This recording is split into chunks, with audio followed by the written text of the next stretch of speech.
The most dangerous person in the room isn't the one shouting. It's the one who's been quietly listening to your secrets for months.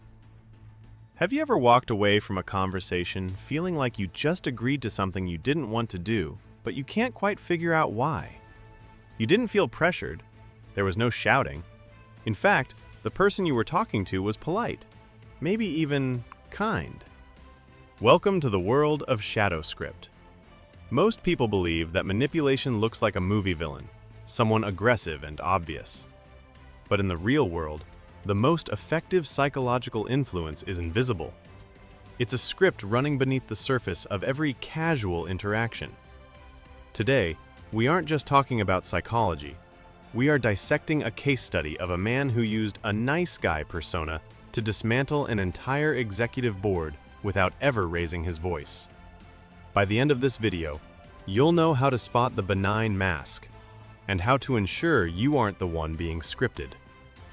In 1994, a mid-level manager named Arthur, not his real name, joined a struggling tech firm. He wasn't the smartest guy in the room, and he certainly wasn't the loudest. While the CEOs and directors fought for dominance in meetings, Arthur did something different. He practiced strategic vulnerability. He would ask for advice. He would admit small, harmless mistakes to his peers. This made them feel superior. It made them trust him. But Arthur was running a script. Every time someone helped him, they gave him a piece of information, a shadow detail about the company's internal politics. Within 18 months, Arthur didn't just have friends, he had leverage. He knew who was having an affair, who was stealing from the supply budget, and who was looking to quit. He never used this for blackmail, at least, not directly. He used it for information asymmetry. Let's break down the shadow script Arthur used. It relies on 3 psychological pillars. 1. The reciprocity trap. By asking for small favors, Arthur made others feel they had invested in him. Psychologically, we find it very hard to dislike someone we have helped. It's called the Ben Franklin effect. 2. The mirroring echo. Arthur would repeat the last 3 words of a person's sentence back to them. This creates a subconscious feeling of being understood. When people feel understood, they stop filtering their thoughts. They tell you things they shouldn't. 3. The false dilemma. Once Arthur had the board's trust, he would present only 2 options for a problem, both of which benefited his long-term goals.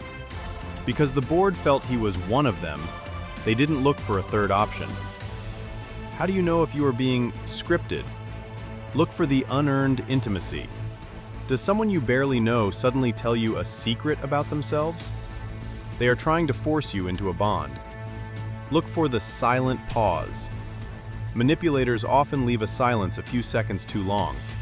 Most people are uncomfortable with silence and will fill it with information they didn't intend to share. If you find yourself constantly saying yes to someone because you feel guilty or obligated to their kindness, you are likely in a shadow script. The world isn't made of heroes and villains, it's made of people running scripts. Understanding human behavior isn't about becoming a manipulator yourself. It's about having the map, so you never get lost in someone else's maze. Arthur eventually became the CEO of that firm. He didn't win by being better. He won by being the only one who understood the architecture of the room. If you want to keep decoding the hidden scripts of the human mind, subscribe to The Shadow Script. We're just getting started. Stay curious, stay observant, and always watch the shadows.